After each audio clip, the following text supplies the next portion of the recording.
All right, hi everybody. Good morning, good afternoon, good evening. We're Team 17, and this is From Streams to Seats. So we're going to be understanding optimal concert venue size using fan data. And we're going to kick off the presentation with a quote from Tom Windish, who's basically explaining that picking the venue is the hardest part of a tour because it's very difficult to predict. If you go too small, you risk losing ticket sales and disappointing the fans. And if you go too big, then you could really lose out on your investment. And we've noticed in the past couple of years there have been a lot of audience behavior fluctuations given the pandemic and changes in technology as well of course, and that obviously leads to a greater potential for profit loss. And so we're looking at guessing better venue capacities. Yep. So to address these challenges, we were hoping to build a model using fan engagement metrics to understand appropriate venue sizes, and we thought this was most valuable for independent artists' first tours.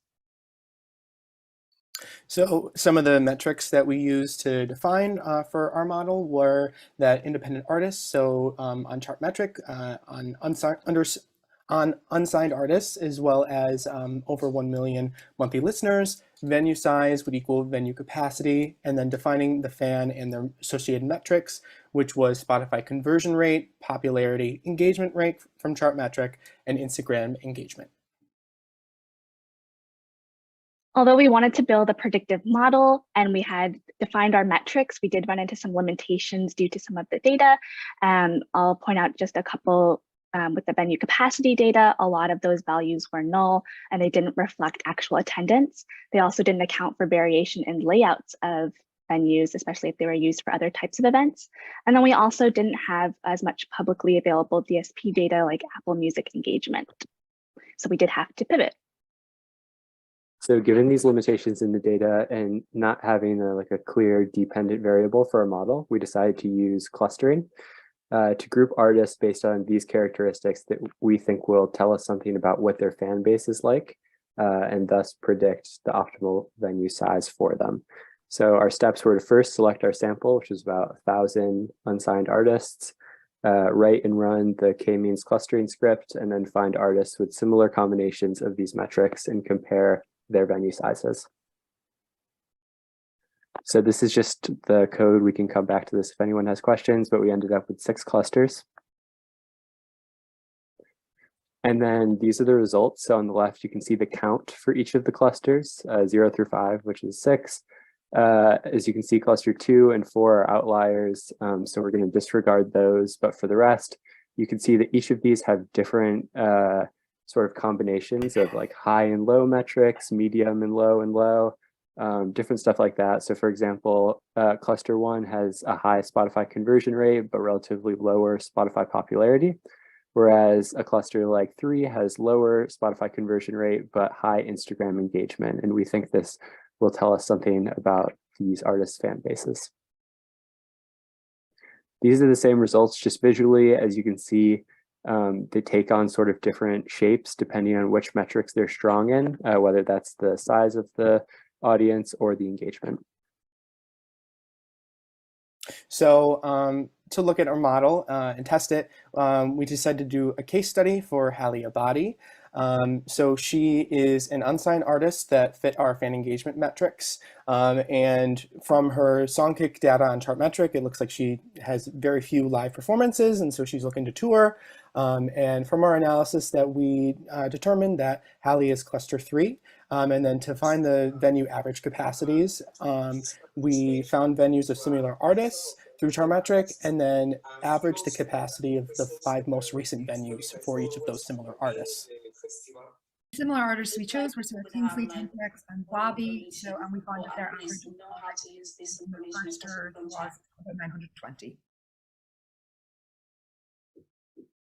So our model really addresses just part of the problem, but to make it even more powerful, we would love to be able to integrate concert venue data from sources like bands in town to pull venue capacity and average attendance, as well as integrating more geographic data like Google Places API to predict location-specific venues.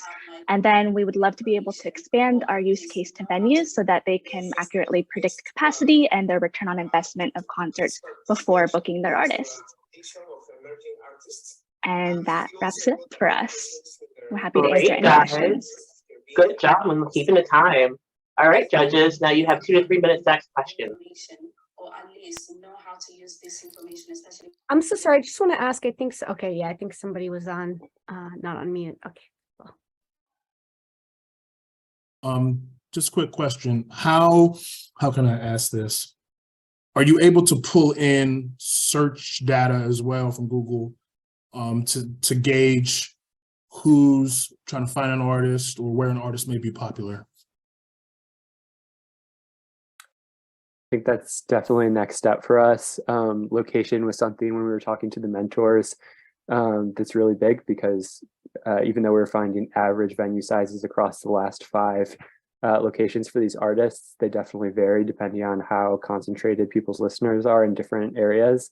So I don't know if other group members want to speak more to it, but I think that location is definitely next step for us using, like Michelle mentioned, some API integration with Google.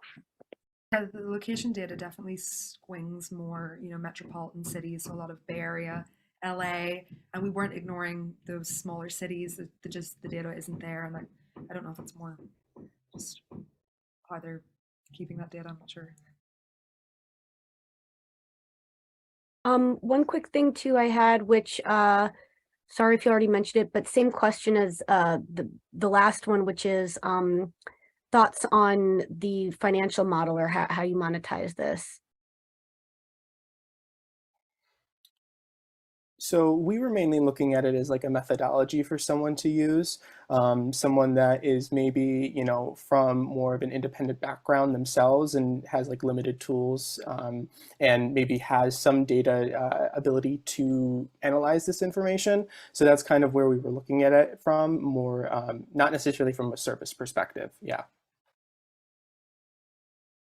Would you potentially consider it, just jumping in here, it's Christian, for artists, managers, whomever, that may be trying to eclipse certain thresholds of venue sizes? Maybe they're starting off and they're smaller venue artists, they're independent, and then they want, Hallie is your example, but there may be other scenarios where they have the budget and want to get to, a Radio City level. I'm kind of just picking on that because I'm in New York, but whatever that might be to really help monetize them as artists. Yeah, definitely. Yeah, I think it can also serve as sort of like proof if artists and their managers need to show a venue that they can fill it out.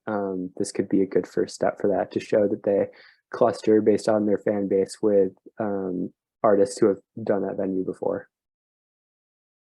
Awesome. Thank you, guys.